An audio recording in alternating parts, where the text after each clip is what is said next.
নমস্কার বন্ধুরা, জয়াস ফুড রেসিপিতে তোমাদের আরও একবার স্বাগতম। তো আজকে তোমাদের জন্য নিয়ে এলাম লোভনীয় স্বাদের কচুর শাক। তো কচুর শাক রান্নায় চলে যাই। কচুর শাকের জন্য প্রথমে আমি একটা কড়াই গরম করে তার ভিতরে একটু তেল দিয়ে নিলাম। প্রথমে আমি কচুর শাকটাকে একটু সিদ্ধ করে নেব, মানে হাফ সিদ্ধ।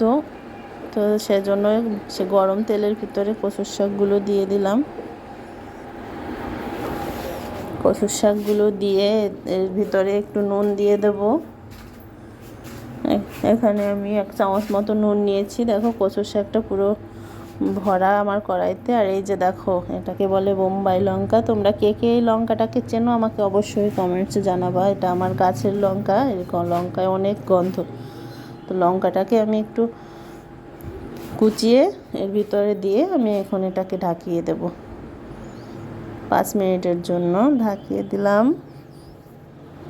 5 মিনিট পরে ফিরে আসলাম। এই দেখো, আমার কচুর শাকটা প্রায় অর্ধেক হয়ে গেছে, কারণ কচুর শাক অনেক বেশি নিলে পরে এটা অনেক কমে যায়।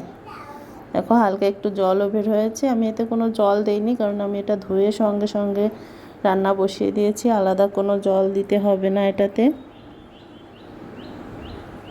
তো একটু নেড়ে চেড়ে লঙ্কা, নুন এগুলোকে আমি মিশিয়ে দিলাম। দিয়ে এটাকে আরও একটু সময় জাল দিয়ে নিচ্ছি, 4-5 মিনিটের মতো। এই দেখো, 4-5 মিনিট পর এটা সিদ্ধ হয়ে গেছে, প্রায় সিদ্ধ হয়ে গেছে। তোমরা এভাবে ট্রাই করে খাবে বন্ধুরা। এই শাকটা এভাবে খেলে 1 থালা ভাত এমনিই খাওয়া হয়ে যাবে। তো আমি কচুর শাকটাকে নেড়ে চেড়ে একদম ঘুটে নিয়েছি।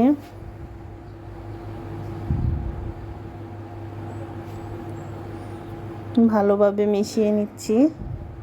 তো মিশানো হয়ে গেছে, সেদ্ধও হয়ে গেছে। আমি এটাকে এখন ফোড়ন দেওয়ার জন্য আগে ঢেলে নিলাম। ঢেলে নিয়ে কড়াইটাকে ধুয়ে তার ভিতরে আবার সর্ষের তেল দিয়ে দিলাম 3 টেবিল চামচের মতো। দিয়ে দিচ্ছি হাফ টিস্পুনের মতো কালো জিরে। কালো জিরে কচু শাকের স্বাদটা অনেক গুণ বাড়িয়ে দেয়।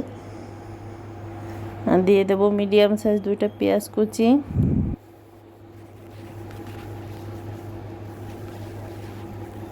পেঁয়াজ কুচিটাকে একটু ভেজে একটু বাদামি কালার করে তারপরে এর ভিতরে দিয়ে দেব আমি রসুন কুচি। রসুনটাকে আমি থেতো করে নিয়েছি। মাঝখানে আমি একটু তেল দিয়ে দিয়েছি, অল্প একটু, মনে হচ্ছিল একটু কম হয়েছে, তাই রসুনটাকে খানিকক্ষণ ভেজে তার ভিতরে আমি হাফ টিস্পুনেরও কম একটু আদা বাটা দিয়ে দিলাম। দিয়ে এগুলো ভালো করে মিশিয়ে ভেজে একটু কাঁচা গন্ধটা যাতে না আসে সেজন্য আর দিয়ে দিলাম সামান্য একটু হলুদ।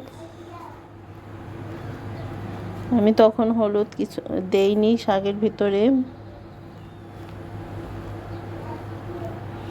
তো এটা একটু ভেজে নিয়ে তারপরে শাকটা দিয়ে দেব। এই যে আমার ভাজা হয়ে গেল পেঁয়াজ রসুনটা, শাকটাকে ঢেলে দিলাম। শাকটা ঢেলে পেঁয়াজ রসুনের সঙ্গে ভালো করে মিশিয়ে নিচ্ছি। দেখো, এটা প্রায় হয়ে আসছে। তো এটা আমি একটু টানানোর জন্য আস্তে আস্তে করে চুলাটা মিডিয়াম, আমি পুরো রান্নাটাই মিডিয়াম আঁচে করেছি। তো মিডিয়াম আঁচে একটু টানিয়ে নিচ্ছি। এটা ঢাকার কোনো প্রয়োজন নেই, কারণ এটা পুরো হয়ে গেছে। দেখো কত সুন্দর হয়েছে, একদম সবুজ সবুজ কালার, খেতেও কিন্তু সেই স্বাদ। তো এটা আমার হয়ে আসছে। তো আমি এখানে দিয়ে দিলাম অল্প একটু চিনি। চিনিটা দিলেও কিন্তু স্বাদটা একটু বেশি ভালো হয়।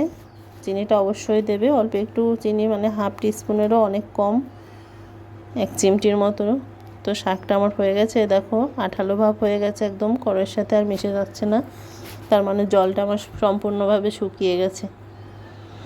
তো এটাকে আমি এখন ঢেলে দেব। এই যে দেখো, ঢেলে নিয়েছি।